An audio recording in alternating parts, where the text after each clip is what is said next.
What will be avenues for people to liquidate their gold and silver when they need to? And coin shops close, and I can't sell my gold and silver. That's the end of the world. That's what's going to happen.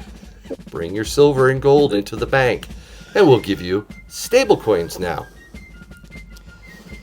Good question. We see bigger changes in about 5 years. Buy your precious metals online from SD Bullion. New customers get gold and silver at spot by visiting sdbullion.com/new. Did you fix my computer? Yes, I fixed your computer. Awesome. You're fine, man. What's all this cash doing here? Are you still selling silver and gold? Actually, we've had all buyers today and no sellers, which is terrific. That is terrific. And, you know, it's first customer was from overseas. I'm not going to divulge where he's from, but it's a country that makes great cars. I can narrow that down a bit. Yeah. Especially knowing what you like in cars. And he has his son with him, and his son is he's an avid collector, and he's got great taste. Yeah. So they walked out with a lot of things. They got some larger ones, including a kilo. You remember the kilo that was in the case? Excellent. But in the case? Yeah, there was a big koala. It's working. A kilo koala. But it's been pretty steady. All buyers today, which is really good. You know, one of the most common questions I got last year, Tim, was could my gold or silver be confiscated? I've done my best to help quell that. No, nobody should be concerned about confiscation. I don't know who's saying this, but there are a lot of people claiming that. I guess because I'm closer to 1933 than other people, just think how many gold American Eagles have been made, how many gold buffaloes have been made, and keep in mind that Congress restarted the production of gold coins. I think the first one was, they were actually making gold medals in 1980, but in 1983 for the 84 Olympics, they made more gold coins, and they've had commemorative gold coins coming out ever since, by the millions. So you take the millions, and so what are they going to confiscate? Are they going to stop making gold American Eagles? Okay, that's enough, so now we're going to confiscate them. But this year, Tim, the most common question I get asked is, what's going to happen when there is no more local coin shop and I can't sell my gold and silver? That's the end of the world. That's what's going to happen. Speaking as a local coin shop. Right. How do I sell it if there's no Tim or other coin shop dealers? A lot of people are concerned about that. They are, and there will always be buyers. You may have to go online to sell something, but I'm sure that SD Bullion and all the rest of them are going to be around for a while. But they want to come into a coin shop dealer like you. They don't want to ship it. They want to bring it to you. Most of the coin dealers that I know don't want to play in this market because they have to invest too much money. And especially someone who's older. I mean, any coin dealer who's my age is probably making preparations to retire. And, of course, I haven't started thinking that way. But it's tough because you have to invest so much money. And the margins are so slim on gold coins, it's shocking. But it also, we're contending with a system that is not fair. And if the prices are going to continue to be set by futures contracts in gold, you're going to see more and more people drop out because more and more people are beginning to realize that. We were talking about China last Saturday in the live stream, that they're paying, from an average of, $800 to about $1,400 per ounce to get it out of the ground. All in, yeah. And, some of the comments were about, but it's got to be melted down and formed in a planchets and then minted. Well, that's minor. That is minor. That's not where you get the difference between $2,000 and $3,500. So what is the exit strategy under a scenario where silver does go up 50, at 60, 70? We see coin shop dealers saying, that's it, I'm out. And then the few that remain, You have to travel a long way to get to. Hopefully you can trust them. It's going to take weeks to get your coins appraised. And all that time, the price is fluctuating. This could become a big issue if things get out of control, don't you think? Yeah, but then you got, shops like this, and I'll just take the 50,000 ounces of silver that I have and throw it back on the market, bring the price down. All joking aside, though, think of it from a stacker standpoint who really is looking to get out. Coin shop dealers are closing their doors. They aren't buying silver right now and gold. That is true, because it's not fun anymore. And, I don't mind spending the money because, I'm independently wealthy. I have Social Security. You do this for fun? This is all for fun. I know. It's got to be for fun. There's no other reason.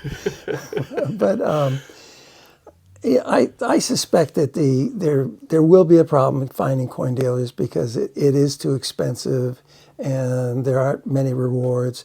And if you're then buying a lot, buying as much or more than you're selling, then you have to find outlets for everything that you're buying.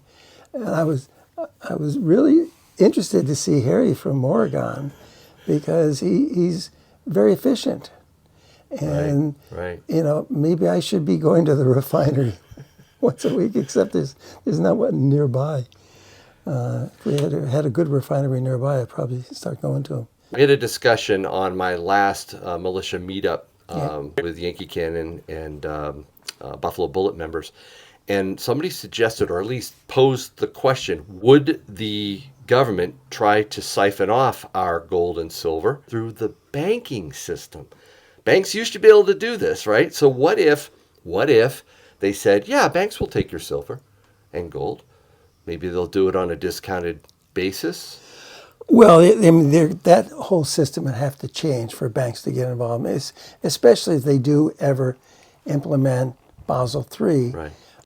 But they got to get the buying and selling of the prices of silver and gold out of the paper market. Yep. Paper market is a vast distortion of reality. The other option that somebody came up during the discussion was, what if they would be willing to exchange it for stable coins? Bring your silver and gold into the bank, and we'll give you stable coins now. Okay, well, I read through all the information about stablecoin, and when I finished, I had a serious headache. It doesn't sound like anything that was contrived in this country. It doesn't really make a whole lot of sense. It's just another avenue for people who live in a country that does not have a stable currency Hold to use on. something else. All right, well, Tim takes this call. It's an interesting call, actually, which we'll talk about soon. I need to clue you in on something very important. It's not about gold or silver. It's tungsten. And Tim and I had a discussion about tungsten recently, so don't skip ahead on this, all right? Listen up. Tungsten is a critical metal. It's been defined as such by the Department of Defense since 1979. It's used in commercial aviation. You can't have a plane turbine without tungsten. You can't build a nuclear power plant without it. You can't build a wind turbine without it. And you certainly can't have modern military weapons without it, like armor-piercing ammo, shell casings, missiles. And you know how important maintaining military dominance is to America and to this Trump administration. We have to have tungsten. But the biggest challenge for the U.S. with tungsten is the fact that China is restricting exports of it along with other rare earths. China has a monopoly on them. I mean, did you know that China refines over 90% of all the world's tungsten? They dominate nearly all processing of rare earth elements. So mark my word, guys, the next phase of the China-U.S. Trump conflict isn't going to be fought with bullets, but with rare earth minerals, including tungsten. But here's the second problem. As of August 2025, there are 0 active tungsten mines on U.S. soil. Tim didn't know this when I told him. He was amazed. I mean, yeah, we have gold and silver mining going on here, but no active tungsten mines at all. And we haven't been mining it commercially since 2013. 2015. That's absolutely insane. Frankly, it's dangerous. And Trump knows that it is. Since taking office, his administration signed the Fast 41 initiative to fast-track critical mineral mining approvals. Trump launched the creation of a strategic minerals reserve. And he signed an executive order invoking the Defense Production Act to rebuild U.S. mining and processing from the ground up. Huge steps. So we must bring domestic tungsten production online and fast. And I think the sponsor of today's video is the only company that checks all of the boxes for me. American Tungsten. Why is that? Well, first, Ali Haji, American Tungsten's CEO. If he can execute on his business plan, American Tungsten could be the first and only tungsten miner in America within the next 2 years. And I think he's going to do it because of his amazing resource and his incredible team. American Tungsten owns an option for 100% of the IMA mine.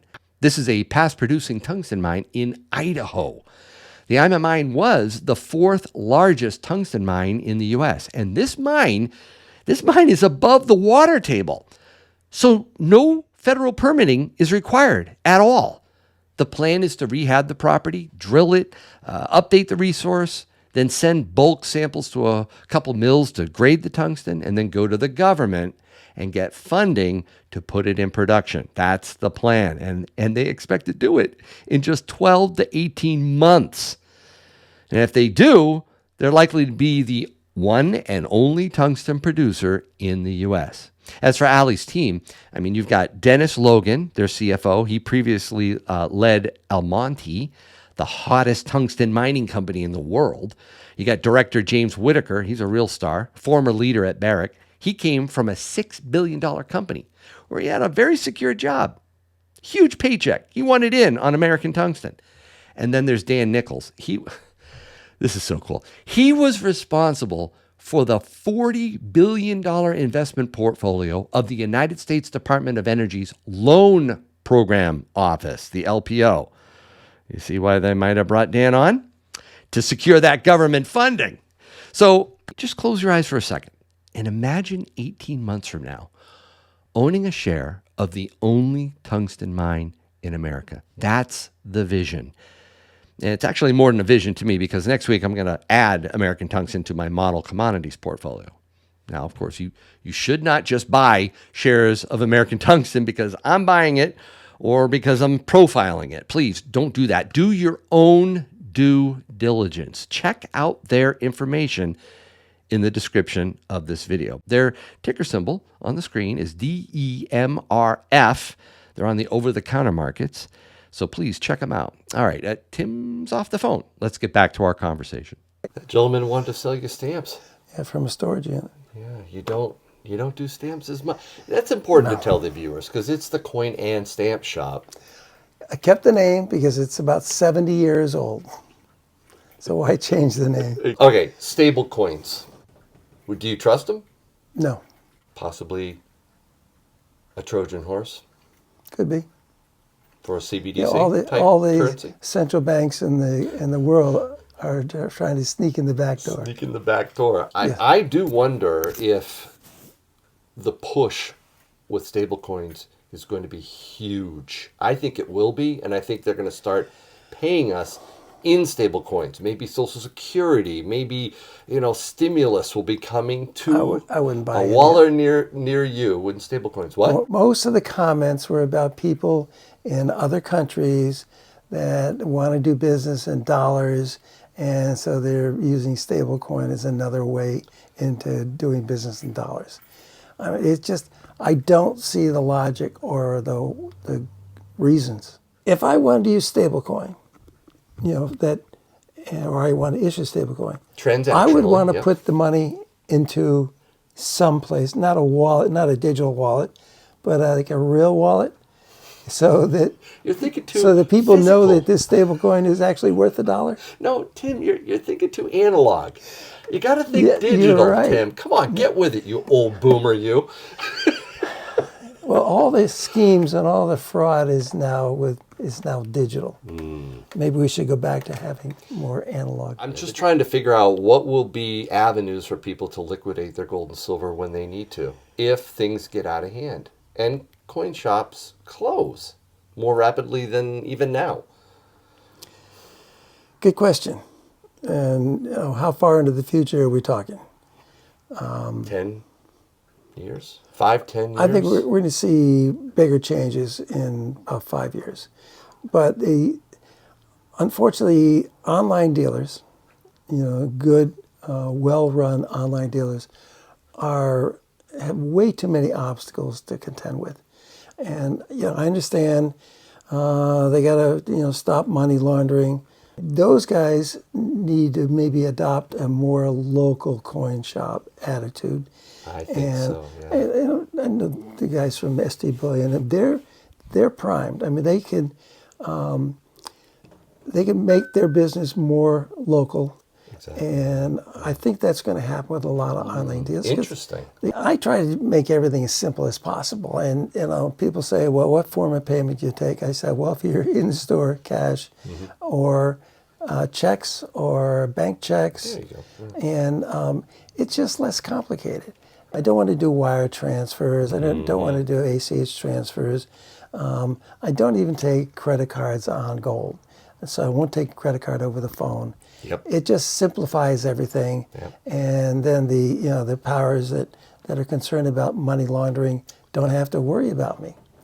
It's easier for a local coin shop to operate that way, but they have to make it easier for the online dealers.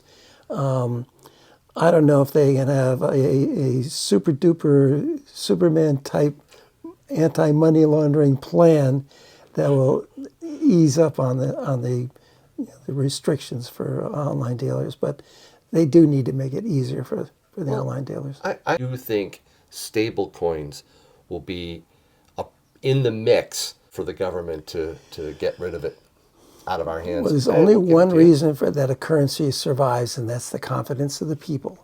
And I don't see that stablecoin is going to generate any confidence whatsoever.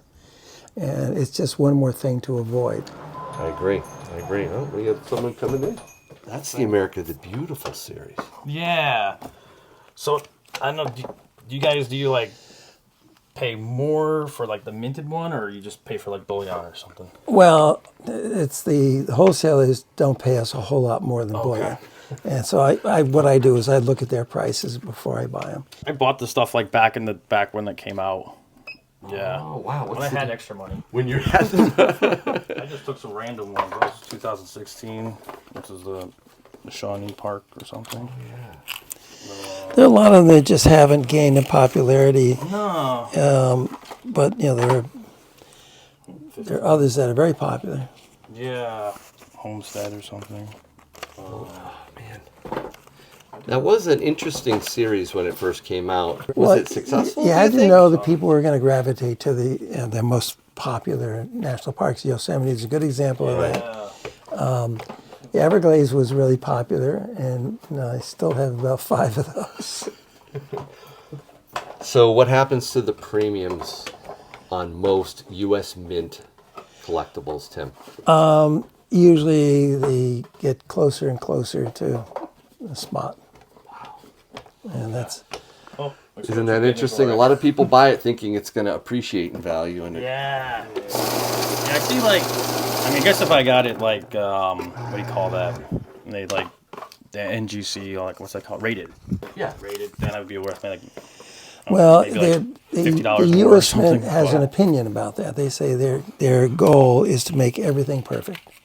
And they used to get lots of letters. People would say, well, my America the Beautiful only rated a Mint State 69, and you guys say it's always perfect, but that's an opinion.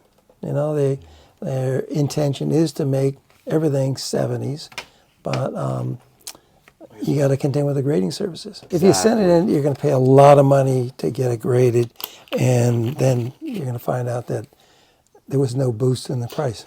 Really? Wow. It'll cost you probably $40 or $50 to get it About the graded. same much money you're gonna make off of it, really. Yeah, So that doesn't really affect how much more you're going to I get. kept it for 20 years. When you first bought it, though, did you think because of its collectability or rarity, it might appreciate a lot more than just the cost of the metal? Yeah, I sort of did. Like, 'cause I guess these are minted. They're not like just from like a bullion, like a company that just makes them. No, they're U.S. Mint, which is So probably it's supposed to be the... worth more. If you pay for, because when you buy it, it's more money than buying Well, it. when the program Exactly.